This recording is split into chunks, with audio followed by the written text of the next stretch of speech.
Hi guys, welcome to Nerd Dads.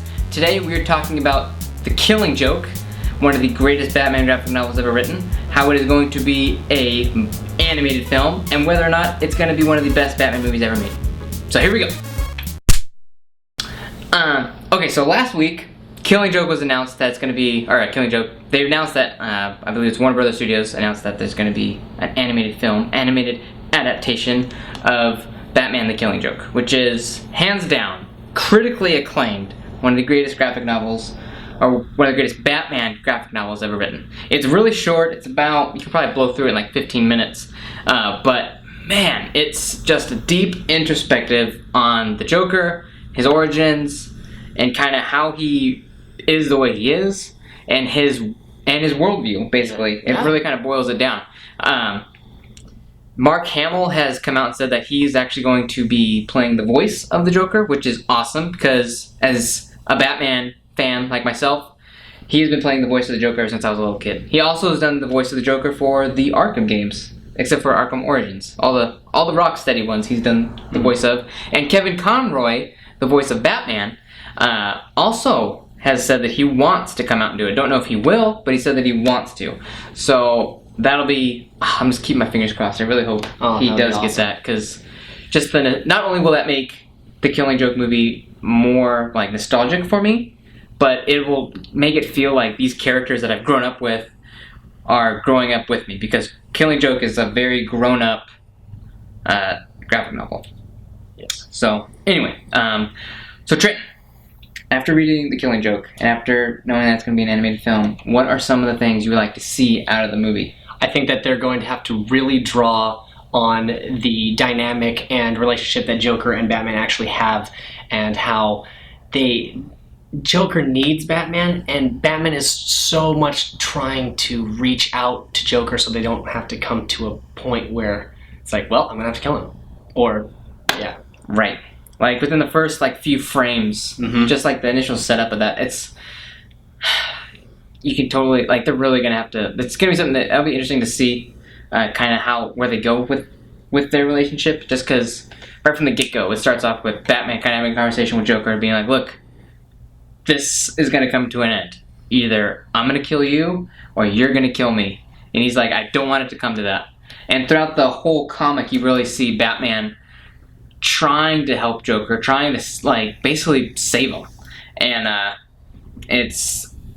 I'm gonna be, as I said, you can blow through it in 15 minutes. So if they try to shoot for an hour and a half motion picture, they're gonna have to fill in a lot of stuff. Whether or not those are gaps, whether or not they're just pulled from other comics, that would be great to see. Well, what I think is that there are a lot of subtleties, little things that the animators are really going to have to focus on. In the very first part of the book, Joker is snapping down the playing cards as little things like that are grinding away at their relationship in this uneasy, tentative relationship. It's very unnerving, the whole interaction between the two. I get the chills just thinking about that whole opening scene. So Man. I think they're really going to have to pay attention to the details. If they don't, they're going to lose what the artists have done so perfectly in the graphic novel. Yeah, I agree. It would be great to see the original animators of the graphic novel too.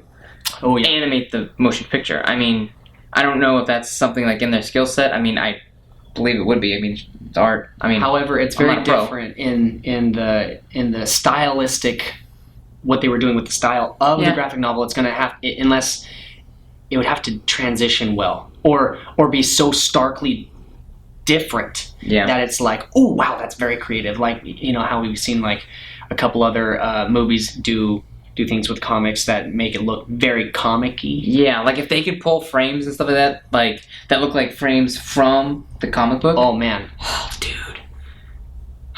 I'm getting so fired up thinking about it. So, as a comic, how did you like it?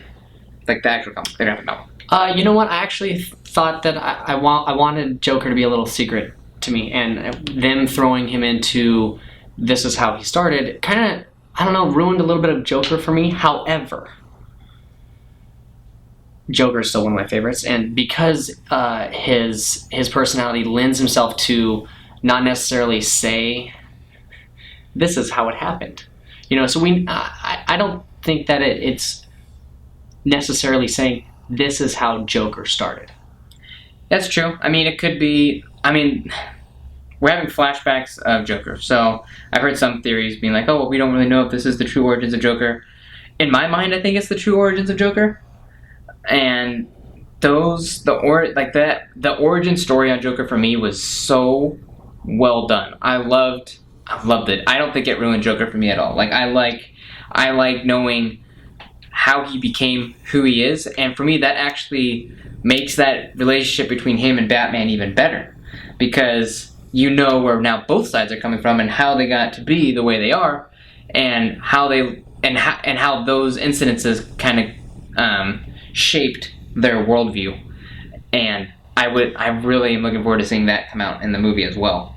So going back to that, the theme of the story is that one bad day can shape all it takes.